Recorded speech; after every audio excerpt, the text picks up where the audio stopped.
Starting and running a business is hard, but you don't have to do it alone. Whether you're an established business owner or thinking about starting a side hustle to earn extra income, I am here to teach you how to show up as your unfiltered self, level up your business, and thrive as a mompreneur. Let's embrace the chaos and start enjoying the journey together. I'm Amy Traw, and you're listening to the Motivated Mompreneur podcast. This past week, I hosted my first major event, Confident Cells, and hosting that event was so far out of my comfort zone that I, reflecting back, can't even begin to wrap my mind around it.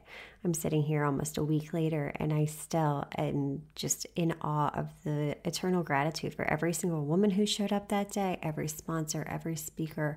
We came together. So what I want to share with you today on this episode is part of my keynote speech.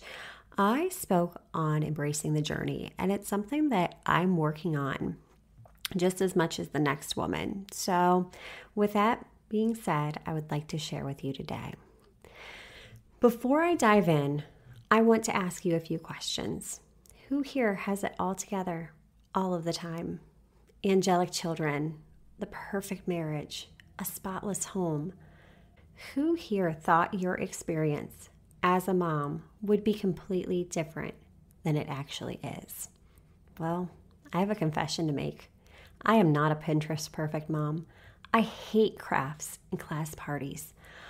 I lose it with my kids when they don't listen, and I question if I'm raising them the right way.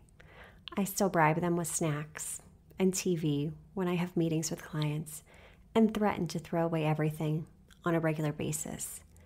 I am the imperfect mom, the mom who ran on empty for years, who compared herself to others, who burned the candle at both ends and ended up burnt out, stressed out, and feeling empty despite being blessed beyond belief.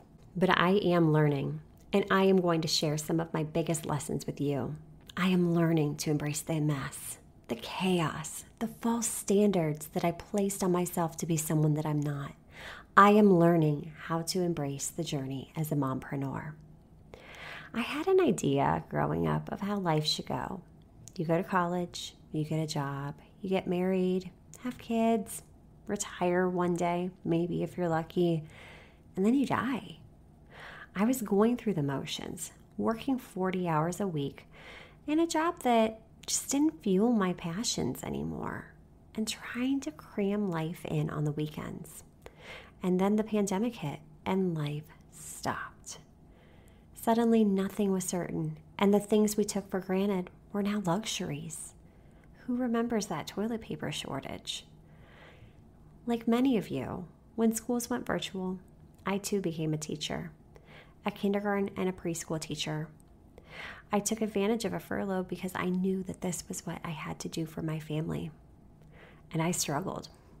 I struggled a lot. I admit there were days that while my husband was at work during the pandemic, I did crafts and cocktails. Crafts for the kids, cocktails of me, and was a regular participant in Wine with DeWine every day at 2 o'clock. Once we made it through the school year, I finally had time to reflect. And I decided to start a business that had been a dream of mine for years, yet I never had the time or energy to start. I networked, I learned, and I grew. However, no one really seemed to understand the challenges that being a mompreneur brings. I was told that I had to compartmentalize. I was constantly questioned about my little mommy business, and I was lonely. I started Moms on a Mission as a Facebook group almost 1 year ago to bring together local mompreneurs. And here we are. So I invite you on this journey together with me because you are not alone. I want to ask you another question. Who has gotten caught scrolling hours on social media doing market research? When you start scrolling, you may notice that you start comparing your life with everyone else's. You may become jealous of their success, the things they have, the 10K months they're posting about, the perfect family pictures that you see. But let's stop. Is this really reality? We don't know the whole story behind the camera, the meltdown that just occurred, the pain, the frustration, the person hiding behind the filter. We compare our less than perfect lives, our real lives, with these glimpses of another's. We create these false narratives and think social media is the issue. But let's dive deeper. Is it really social media, or is it how we're using social media? How many of you have notifications on your phone? Every time you hear the ding of a notification, you look to your phone, you pick it up. You want to see who needs your attention right now. You need to answer that email, text, reply to the DM, see who liked your latest post. We have become slaves to these devices. Social media is designed to keep us scrolling, so much so that we receive a hit of dopamine every single time we get that external validation. This leads us to confuse consumption with connection, and it leaves us feeling empty inside. It's truly addiction by design. We become so consumed with the screen right in front of us that we start to miss the life happening right beyond the screen in front of us. We have been conditioned to focus on external validation, the likes, the shares, the saves, the follower count. This pursuit of shiny objects leaves us longing for external validation, which leads to self-sabotage and feelings of inadequacy. Over time, I've learned that I stare directly at my biggest competition in the face every single day. That's right, it's not a stranger on social media. It's the person staring right back at me. Wrinkles, gray hair, imperfections and all. It's me versus me. So often we think that those we see succeeding are our biggest competition, but the reality is that it's ourselves. So it's one thing to identify these problems, but where do we even start? How do we go about fixing them? First, start scrolling with intent.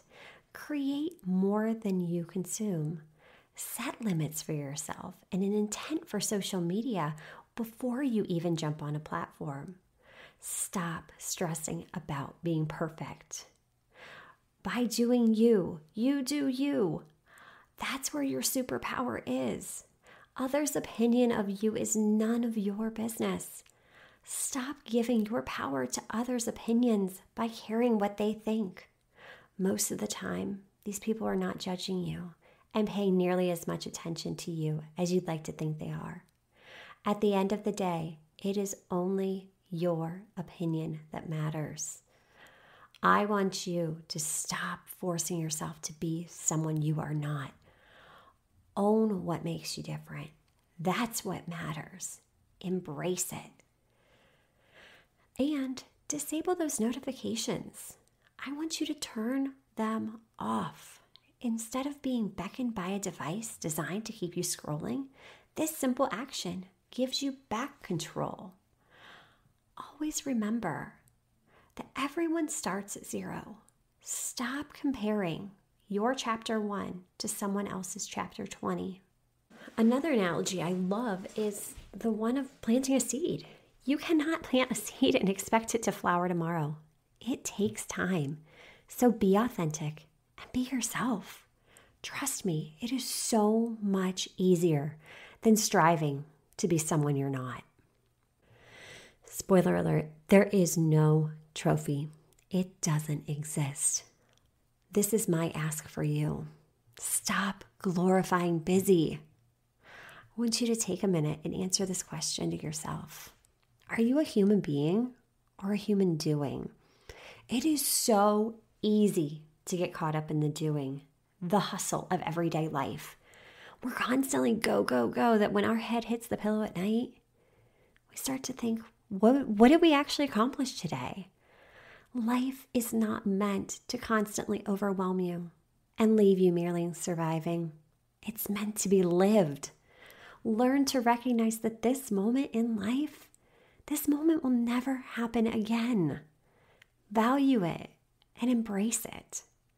For a long time, I thought I was good at setting boundaries until I realized that I had absolutely no boundaries with my time.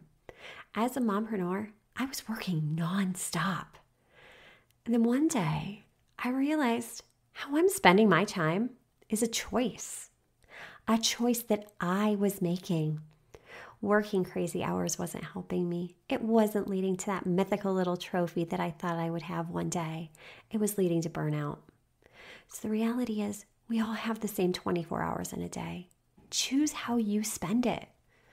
But how? How do you do this? Well, the first step to setting boundaries with your time is to identify what is actually essential.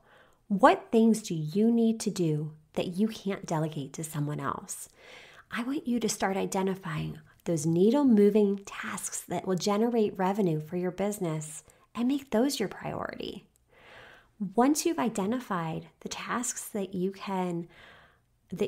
alone need to accomplish, I want you to identify what tasks that are left that you can automate, delegate, and eliminate. You are not alone, and asking for help is not optional. It is required. This process is not easy. It's not overnight, but so many of our actions are habits. There's a great book called Atomic Habits by James Clear that was an absolute game changer for me. The key to establishing these boundaries is to start small. Schedule designated work times. Turn on your automated email response. Again, turn off those notifications. Relinquish the power. Regain the power of controlling your time. Once you start to value your time over money and build your business around your life, not your life around your business, things get easier. They start to feel lighter. By making decisions today, I want you to make decisions today that will start to put you where you want to be tomorrow. This journey, it is hard enough. I can feel so lonely, but it does not have to be that way. There is everyone. There is room for everyone at the table, and we need to truly start valuing community over competition. The only scarcity that exists in this world is in our minds. It's a primal safety mechanism designed to help us survive. We don't have to hunt and gather anymore. We start telling ourselves these stories. The competition is a bad thing, and there's only room for a select one or two. But I want you to stop this train of thought and look at major companies. Look at the bread aisle. When you are walking down, there are so many types of bread. Whole wheat, gluten-free, bread made of this, bread made of that. So many different styles, kinds, varieties. They look at authors. How many authors have written on the exact same topic, but the way they write resonates more with you than the other? Shoes, clothes, cars. All of these companies do similar things, yet they each offer a slightly different take on the product or service. If only one company is offering a product or a service, what are we calling this? We call this a monopoly, and that's not always a good thing. Surrounding ourselves with fellow business owners leads us to innovate and can completely change the trajectory of our business. It challenges us to be better. It provides proof that there is a market demand, that you can succeed. At the end of the day, someone else's success does not make yours any less. It allows you to collaborate and learn from others that understand the exact challenges that you are facing. This makes the journey a little bit lighter. You are the secret sauce, and you bring a unique set of value to the table. When you start to move out of this scarcity mindset, you start to notice the abundance all around you. Look at nature, for example. Look at how many individual leaves are on the trees, blades of grass in a field, grains of sand on the beach. And just like nature, there is so much abundance in this world to go around. Most of us would not have the capacity to handle a large influx of business. And in fact, this has led to many businesses' failure. When you begin to move from a scarcity mindset to an abundance mindset, you open opportunities to network, to pool resources and knowledge, to create success together with fellow entrepreneurs. This is what makes that journey easier and moves us all forward by pushing us to become the best versions of ourselves. At the end of the day, these relationships propel us forward. Others' energy rises ours, ignites our fire to level up, and expands our way of thinking.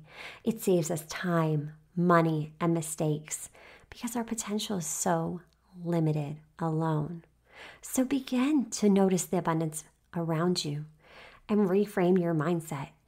Your mindset is literally the only thing in this world, in your life, that you have control over. Be the change. We are expected to work like we don't have to parent and parent like we don't have a job. Let's be a part of a change and start paving a path for those behind us by reaching down and helping others up on their journey. That's truly rewarding. The last thing I want to touch upon today is talking about a 4-letter F word. And no, this isn't a derogatory word that leads me to need to put up the explicit warning on this podcast. No, I'm talking about fear. Our mind loves familiar, anything familiar, and it will do anything it can to keep us safe. It will fight anything that it does not know and trick us into thinking that just the thought about doing this action is the same thing as actually doing it. It's not. This is a primal survival mechanism. Unfortunately, these thoughts trigger the fight or flight response because our brain is looking to compare this experience to a past experience. This is part of the reason why we stay stuck in a job that we hate. Since we can't compare this unfamiliar experience, we stay stuck and we end up giving our fear and doubt more energy, causing it to grow. But fear is a liar. Even in the absence of evidence, it continues to turn these what-ifs into certainties. It is exhausting, so we stay stuck and we end up burnout. I vividly remember being called out by my life coach. She said, not making a decision is making a decision. I'll tell you what, that was the wake-up call I needed to hear. I was so overwhelmed with the possibilities and the fear of the unknown that I was paralyzed by the fear. So how do we begin to overcome this? Well, there's bad news, and that's that fear will always be there.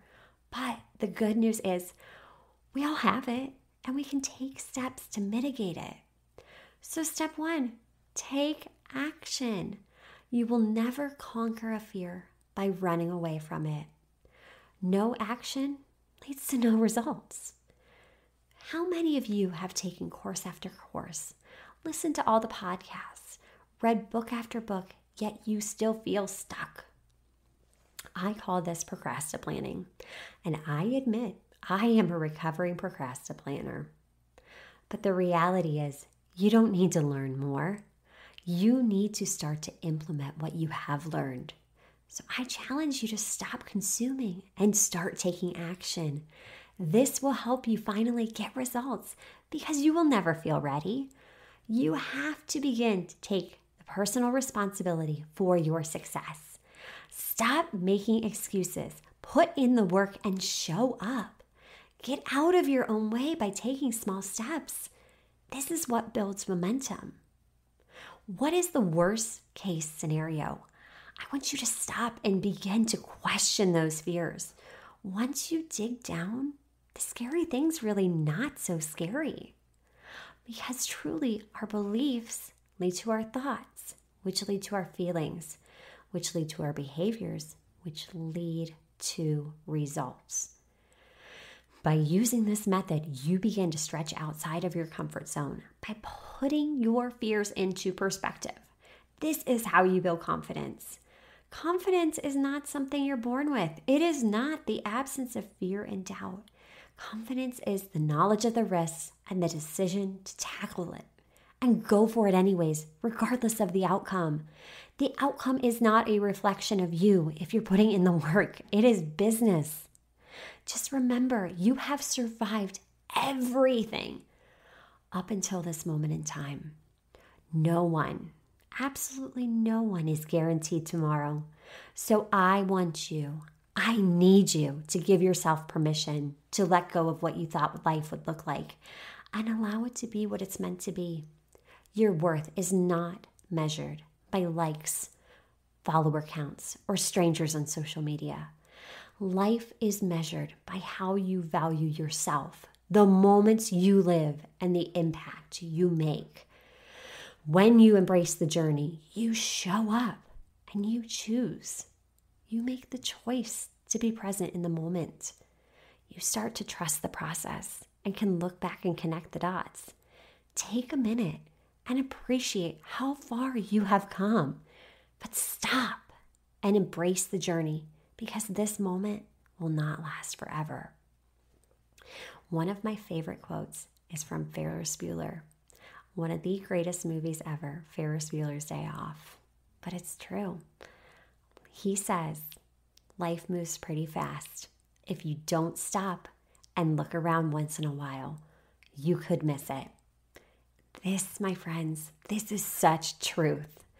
I am right alongside you on this wild ride of life. I am stepping into fear and embracing my own beautiful, messy, less than perfect life, because it's short and tomorrow is not guaranteed. I'm here for it. I'm learning to trust the process and embrace the journey as a mompreneur.